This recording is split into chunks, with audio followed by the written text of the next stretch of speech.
The Borrow Smart segment brought to you by the National Institute of Financial Education.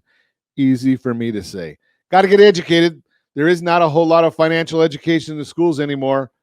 We're here for you. The Borrow Smart segment, again, brought to you by the National Institute of Financial Education. What to do if you're struggling with credit card debt. Credit cards can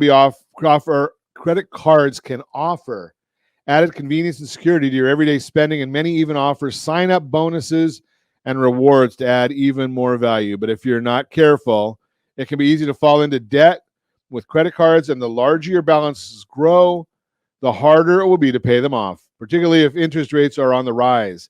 If you're currently struggling to keep up with your credit card debt, here are some potential solutions you can pursue. Look at your budget. If you don't already have a budget, consider creating one now. Start by taking the average of your income over the last few months, then list out and categorize all of your expenses so you have a better understanding of where your money is going. This practice will help you determine whether there are areas in your spending where you can cut back and put the cash toward your credit card balances instead. Setting monthly spending goals with your budget will also make it easier to stick to your debt payoff plans and to make adjustments as necessary. List out your debts. If you only have one credit card, the payoff process will be relatively simple, but if you have balances on multiple cards, you'll want to know what you're dealing with. Log into each of your online accounts and obtain the balance, minimum monthly payment, and interest rate for each card. This will help you know which cards to target first. At this stage, it's also a good idea to stop using your credit cards so the non-interest part of your balance does not continue to grow. If you continue using your cards while trying to pay them off, it may feel like you're spinning your tires. Talk with your credit card issuer. Depending on the situation you're in, you may be able to get some short-term relief from your credit card company. Some card issuers offer forbearance programs, allowing you to pause your payments while you get back on your feet financially. You may also be able to ask for a lower interest rate or a modified payment plan to make your payments more affordable. While there's no guarantee that your credit card company will help you, it does not hurt to ask while you're trying to figure out what to do next. Consider the debt snowball or debt avalanche method. The debt snowball method is a popular approach to paying off multiple debt cards. With this strategy, you'll begin making the minimum monthly payment on all your accounts. And if you have extra cash you can put towards your debt, add that to the card with the lowest balance. Once you've paid off that card, you'll take the amount you are putting toward it and add it to the minimum payment of the card with the second lowest balance. You'll keep doing this with the monthly payments continuing to grow bigger as you pay off each balance until you paid off all your cards. The debt avalanche method is a similar approach, but instead of focusing on the cards with the lowest balances, you'll start with the cards that have the highest interest rates. The snowball method is designed to give you some wins early on in the process so you pay off smaller balances, but over time, the avalanche could save you money on the interest. It might save even more money. Add in the debt snowflake method. Easy for me to say. The debt snowflake method can be used in conjunction with either the snowball or the avalanche method. With this approach, you'll take any extra money you get throughout the month and put it towards your debt. On a larger scale, this can include your tax refund or performance bonus at work, but can also be smaller things such as rewards earned from a cashback shopping website or savings you get from using coupons or cutting subscriptions. Consider another financial product.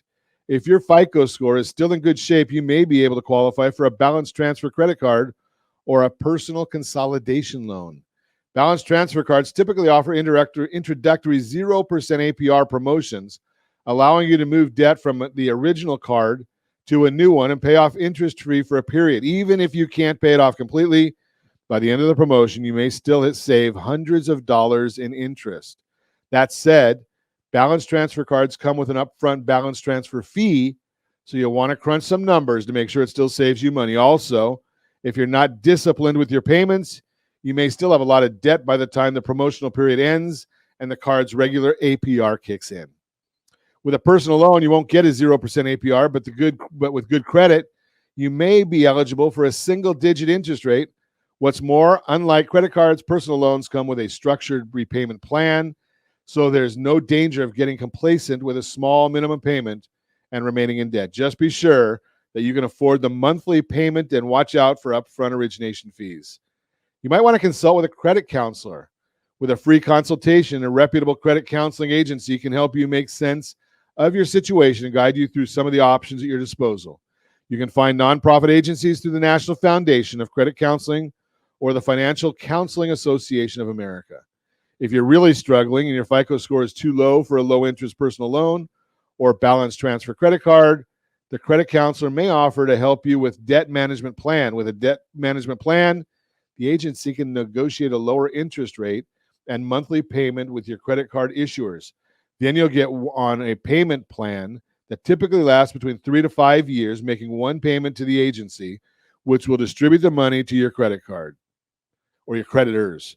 In exchange, you'll need to close all of your credit card accounts. Additionally, there's a modest upfront fee as well as a small monthly fee. However, this option can help you avoid some of the damage to your FICO scores that debt settlement and bankruptcy would do. But you may have to think about debt settlement or bankruptcy. While these options are not ideal, they may be necessary if you're already far behind on your payments. With debt settlement, you agree to pay less than what you owe in a lump sum. If you don't have the cash now, you may be able to work with a debt settlement company or a debt relief law firm to build up enough cash over time. Make sure to thoroughly research any debt settlement institution you are considering and read all the fine print of their application. Once the settlement is completed, the card issuer will accept your payment and cancel the rest of your debt. Bankruptcy, on the other hand, could wipe out the debt entirely or at least help you get on a reorganized payment plan that fits within your budget. Consider these options as last resort only. While they may seem like an easier solution, they can damage your FICO scores, making it difficult to obtain credit when you need it. If you're considering the debt settlement of bankruptcy, speak with a reputable debt counselor first to get some expert advice. Bottom line, credit card debt can easily become a significant financial burden, so it's always a good idea to try and pay your balance in full every month. But if your debt has already started to grow out of control, get a budget in place and think carefully about all your options. No single best way. Keep track of your credit. I use myfico.com. Myfico.com. I think it's a great source for watching your credit scores. That is the Borrow Smart segment brought to you by the National Institute of Financial Education. National Institute of Financial Education.